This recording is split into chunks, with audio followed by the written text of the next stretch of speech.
hafta içinde gelen şeyler de var. Onlara da bakmak istiyorum. Mesela ilginç bir şeyle karşılaştım. Oğuzhan Koç'un yeni bir kanal açtığını ve Oğuzhan Koç'un bu kanalda kendi şarkılarını akustik olarak yorumladığını gördüm. Ve oldukça ilgi çekici bir performans olduğunu düşünüyorum. Biliyorsunuz daha önce Oğuzhan Koç'la alakalı bir ses analizi yapmıştım. Ve ses analizinin girişinde de efsanedir. Hani şöyle bakar. Türkiye'nin burunda söyleme rekortmeni, Türkiye'ye burunda şarkı söylemeyi aşılayan şarkıcımız. Değil mi?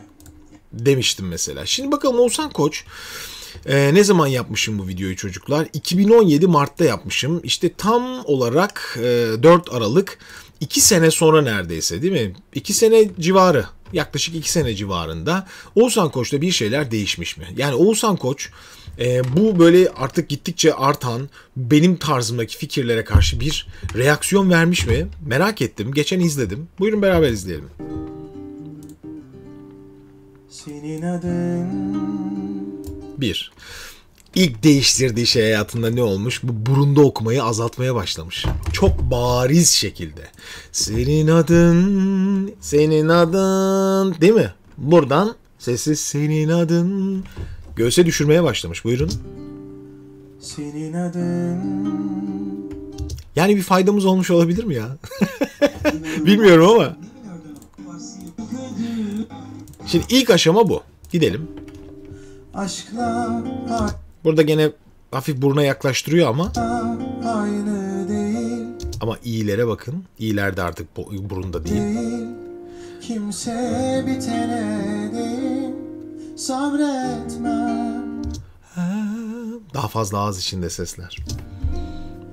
Geri adım atmak hiç bana göre değil. O abartılı yeri bırakmış. Bakın hiç bana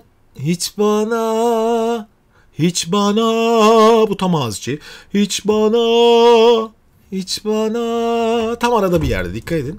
Bence keyifli bir yerde de. Hiç bana göre Yine de birazcık ama üzgünüm öğüler. ölene affetme. Tabii bence gene en kritik şey oturduğu koltuğun geriye doğru olan eğimi. Daha önce birkaç analizde bahsetmiştim. Yani bu koltuklar böyle olduğu zaman şarkıda böyle yatıyor. Ve yattığı zaman da ses sürekli arkaya doğru, bakın. Affetme. Arkaya giderken de durabileceği en güzel yer gene burun. Şimdi biraz sonra Oğuzhan Koç bu pozisyonu değiştirerek sesi daha öne taşıyacak. Bakın. Elimde Hala yatıyor. bir tek durum. O zaman ses daha da buruna gidiyor. İçimde biten umut. Ama E'lerde bakın gene ağız içinde. Biten Görüyorsunuz değil mi? Ya bununla ilgili ben eminim ki bu 2 sene içinde kesinlikle özel bir çalışma yapmış. Kesinlikle. Özel bir çalışma, bir şan dersi olabilir. Şan dersi haricinde kendi değiştirmek için uğraşmış olabilir. Yani bu sesin pozisyonunu arıyor olabilir. Ama bu aramalar fayda vermiş. Gerçekten çok fayda vermiş. Yani şu Mustafa Ceceli de söylediğine bakarsanız görürsünüz farkı çocuklar. Bak şimdi Mustafa Örse diyeceğim tam orayı. Gönlüne beni az şarkıcı ortaya çıkıyor. Amma konuşmuşum be. Geçiyor. Bak şimdi bak şimdi Acaba parçanın orijinalini bulsak daha iyi sonuç elde eder miyiz? Aşkla aynı değil, Gülber versiyonu var. Etmeyiz. Fakat eski şeye göre Girls aşılar bana değerli. İkisi de bak. tam şurayı bulacağım. Nerede oluşturuyor?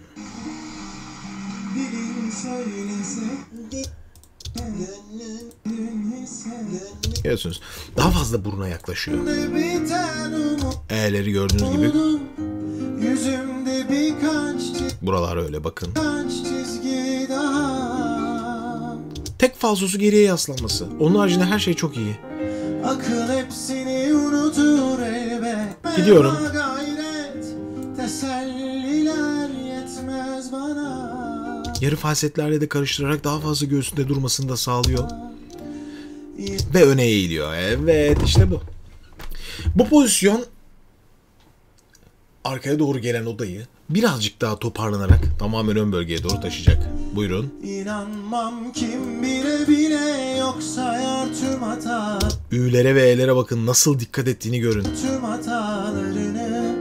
Bir çok kritik nokta daha size söyleyeceğim. Bu ilk analizinde en çok eleştirdiğim şey, tamam biraz esprili bir ortamda ama devamlı gülerek şarkı söylemekti. Devamlı gülerek şarkı söylemekti. Felaket şekilde sürekli gülerek şarkı söylüyorlardı. Ve bunun sonucunda bakın her gördüğünüz fotoğrafta gülümsüyordu. Sürekli gülümsüyordu. Ve ben de sürekli şöyle bir eleştiri yapmıştım. Mustafa Ceceli şarkısını söylerken ne kadar ciddi, yani bir şarkıcı gibi davranırken, niye Oğuzhan şarkı söylerken hep bir komedyen gibi davranıyor? Niye hep bir komedyen gibi davranıyor? Yüz farkını görebiliyorsunuz değil mi?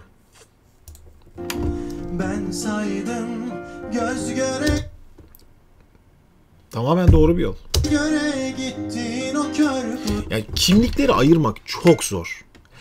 Buna %100 eminim. Yani bir yolla ilerliyorsunuz ve bu ilerlediğiniz yolda hayat size bambaşka şeyler sağlıyor. Yani işte bir tiyatroyla yola çıkıyorsunuz. Birçok şarkıcı var. Mankenlikle yola çıkanlar var. Doktorlukla yola çıkanlar var. Başka bir meslekle yola çıkarken başka bir, yani şarkıcılıkla alakalı şey ön plana geçmeye başlıyor. Dünyanın her yerinde bu var. Ve bu iki kimlik ortaya çıkarıyor. Bu iki kimlik bir süre ilk başta seyircinin gözünde çok fazla birleşiyor. Yani seyirci zaten ikisini birbirinden ayıramıyor. Yani hem sizi görünce gülüyor ve seyirci sizi buna itiyor. Şarkıcının bir süre sonra eğer gerçekten şarkı söylemek istiyorsa, yani tercihini yapması gerekiyor. Burada Oğuzhan Koç açık açık tercihini yapmış durumda. Bir şarkıcı olarak yoluna devam etmek istediğini belli ediyor seyirciye de. O inancı ve o kuvveti taşıdığını gösteriyor. Yüzü, mimikleri, artık gülmeyeceğini söylüyor. Duyuları sana anlattım. Bir bilene sor. Tizlere bakın. Bilene sor. Birbirine eski haline bakarsanız fark görürsünüz. Bir bilene sor. Tamamen güzel bir yerde, ön bölgede müthiş çalışılmış bir şey çocuklar. Müthiş çalışılmış bir şey. Aşkla Aynı Değil'in Oğuzhan Koç versiyonu var mı acaba? Yani Gülben'in okuduğunun içindeki bir şeyi bulacağım şimdi. Sesi alıp sesi tamamen kısacağım. Başta Gülben başlıyordur.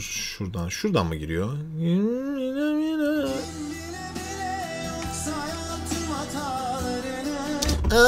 Duyuyorsunuz değil mi farkı? Gözyaşı biter mi bir gün? Gülben'in okuduğu tonda tabii ki daha tizde ama çıktığı yer hep yaslanmış tizlere doğru, buruna doğru, ama kendi okuduğu, kendi istediği yerde bambaşka bir şekilde dönüşüyor. Gözyaşı biter mi bir gün, akar bir gün dinmez mi? Açık söyleyeyim, çok da yakışmış. Harcadığın bir ömür sana yetmez mi? Peslerdeki görüyorsunuz açılmayı. Müthiş başarılı.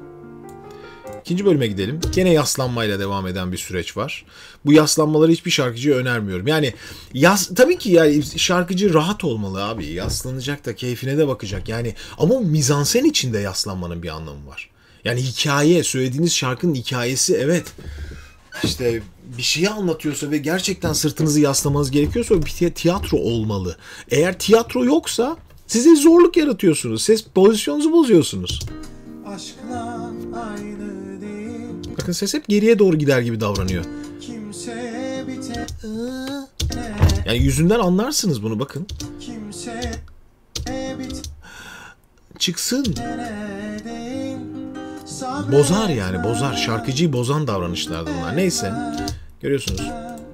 Bakalım ne zaman toparlanacak. Bekliyoruz. Bekliyoruz. Görüyorsunuz değil mi? Arkaya doğru sürekli devam ediyor. Ben bunu bir eleştiri gibi söylüyorum. Yani ben böyle okudum diyebilir mi şarkıcı? Tabii ki diyebilir abi. Yani beni bağlar mı bu? Hayır. Ama biraz önce anlattığım şeyleri siz yani yeni başlayan bu kişilere fikir olarak hep sunuyorum. Bunlar %100 doğru değildir. Yani %100 doğru diye bir şey müzikte olabilir mi ya? Ve bunun bir belirlisi olabilir mi? Saçma. Bunlar benim fikirlerim. Ben fikirlerimi ortaya atarım ve bu attığım fikirlerden sonra siz beğendiklerinizi kendi hayatınızda kullanabilirsiniz. Belki Oğuzhan Koç da kullanabilir ki kullandığı belli. Fazlasıyla kullanmış. Beğenmeyebilirdi. Böyle şarkıcılar da var. Ya boş ver, ben senin dediklerini umursamıyorum. Ben böyleyim. Ne olacak yani? Değişen bir şey olmaz.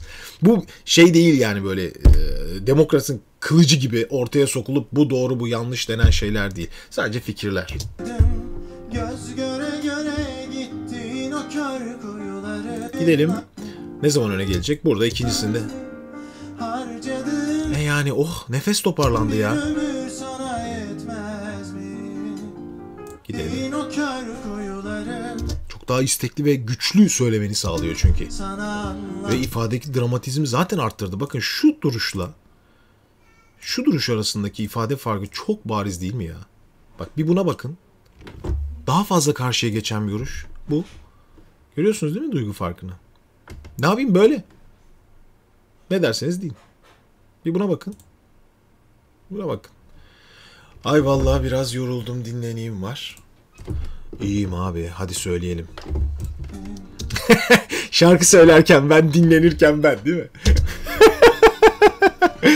Peki abi, çok başarılı. Açık söylüyorum, bu benim ilk dikkat ettiğim şeyler ikisinde de.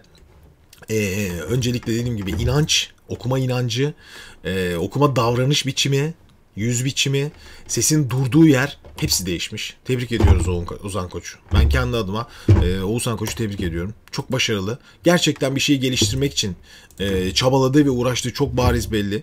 Çünkü birçok yerde çıkıp konuştum yani kendisi hakkında. İnşallah kırılmamıştır, darılmamıştır da bana. Ama kendini geliştirmek için çabaladı ve çok güzel de bir sonuç elde etme yolunda da sürekli ilerlediğini görüyoruz. 1,5 sene bir şarkıcının ses biçimini, okuma stilini değiştirmesi için çok uzun bir süre değil aslında. Ama bu süre içinde oldukça güzel bir yol kat edilmiş. Kim bilir... Evet, tamam. Ardından da ben başlıyormuşum. Evet.